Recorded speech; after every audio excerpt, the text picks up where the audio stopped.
wabarakatuh. Kami dari kelompok 1 akan memaparkan hal-hal yang harus dilakukan dan tidak boleh dilakukan dalam menjaga sanitasi dan hygiene di dapur. Halo semua, perkenalkan nama saya Ejo. Di sini saya akan memaparkan hal-hal yang harus dilakukan dan tidak boleh dilakukan dalam menjaga sanitasi dan hygiene dalam aspek personal. Yang dimaksud personal di sini adalah orang-orang yang bekerja di lingkungan dapur tersebut. Hal-hal yang harus diperhatikan adalah yang pertama, kita harus memperhatikan kebersihan badan kita dengan cara mandi sebelum berangkat bekerja dan juga menjaga kebersihan kuku. Yang kedua, kita juga harus menjaga kebersihan pakaian kita. Yang ketiga adalah membiasakan diri untuk membersihkan lubang hidung dan menyisir rambut sebelum berangkat bekerja. Selain menjaga kebersihan badan, kita juga harus memperhatikan kebersihan tindakan kita di dapur. Seperti yang pertama adalah selalu membuang kotoran. Jadi ketika kita bekerja dan membuat kotoran, kita harus langsung membuang pada tempatnya. Yang kedua, kita tidak boleh membuang sampah sembarangan. Yang ketiga, kita tidak boleh meludah sembarangan. Yang keempat, kita harus selalu membiasakan diri untuk selalu mencuci tangan setiap kali kita selesai mengolah bahan makanan, baik bahanan mentah ataupun makanan yang sudah matang. Kemudian, hal-hal yang tidak boleh dilakukan pada saat bekerja di dapur adalah yang pertama, membersihkan hidung di area dapur dan di depan teman kita bekerja. Yang kedua, tidak menutup mulut ketika bersin. Yang terakhir adalah memakai cat kuku dan juga perhiasan yang berlebihan pada area tangan dan leher. Untuk penjelasan selanjutnya akan dilanjutkan oleh rekan saya. Terima kasih. Nama saya Putri dari kelompok 1. Saya ingin memaparkan hal-hal yang harus dilakukan atau tidak dilakukan dalam sanitasi hygiene di dapur dalam aspek lingkungan. Yang boleh dilakukan di dapur adalah mengelap meja untuk memasak maupun menyajikan makanan. Kedua, membersihkan kulkas minimal seminggu sekali. Mencuci piring agar terhindar dari bakteri dan juga kuman. Memisahkan bahan organik maupun non-organik. Menyapu dan mengepel lantai dibersihkan secara teratur. Membuang barang sisa yang sudah tidak terpakai pada tempatnya. Yang tidak boleh dilakukan di dapur, mengasah pisau di talenan.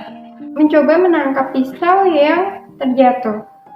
Memotong daging mentah ataupun sayur dalam satu talenan yang sama. Menggunakan perkakas dalam bahan logam pada wajan anti lengket. Jangan menggunakan sembarangan plastik sebagai wadah yang panas. Terima kasih. Halo semuanya, saya Alifia Fajriani. Di sini saya akan memaparkan hal-hal yang harus dilakukan dan tidak boleh dilakukan dalam menjaga sanitasi dan hygiene di dapur dalam aspek penanganan makanan. Hal-hal yang harus dilakukan dalam menjaga sanitasi dan hygiene di dapur dalam tahap persiapan. Sebelum berbelanja, langkah baiknya memeriksa terlebih dahulu stok bahan makanan yang ada dalam ruang penyimpanan. Mengetahui cara memilih ciri bahan makanan yang baik dan ciri bahan makanan yang rusak. Dalam tahap pengolahan, sebaiknya membersihkan dan mencuci terlebih dahulu bahan makanan sehingga tidak ada sisa-sisa kotoran yang tertinggal. Mengetahui cara pengolahan yang baik, seperti teknik memasak dan mengetahui suhu yang diperlukan. Perlunya memerhatikan alat yang digunakan, apakah itu baik untuk mengolah makanan atau tidak. Dalam tahap penyajian, perlunya mengetahui makanan yang boleh disajikan secara dingin atau yang disajikan secara panas. Contohnya puding yang harus disajikan secara dingin. Kemudian, hal-hal yang tidak boleh dilakukan dalam menjaga sanitasi dan hygiene di dapur dalam tahap persiapan. Tidak memeriksa terlebih dahulu stok bahan makanan yang ada di dalam ruang penyimpanan sebelum berbelanja sehingga terjadi penumpukan.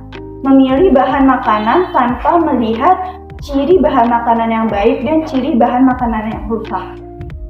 Dalam tahap pengolahan, tidak membersihkan dan mencuci terlebih dahulu bahan makanan hingga masih ada kotoran yang tersisa.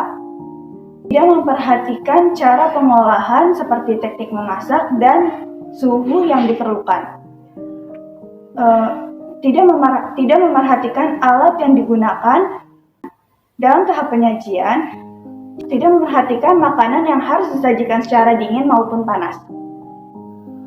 Selanjutnya, hal-hal yang harus diperhatikan dan tidak boleh dilakukan dalam menjaga sanitasi dan hygiene di dapur. Perlu menempatkan bahan makanan sesuai dengan jenisnya, menjaga kebersihan tempat penyimpanan secara berkala. Selalu mengecek tanggal kadaluarsa, membersihkan bahan makanan terlebih dahulu sebelum disimpan.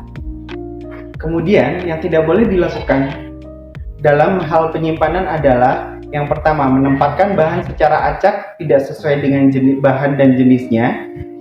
Yang kedua, bahan-bahan tidak ditempatkan dalam wadah atau tempat masing-masing.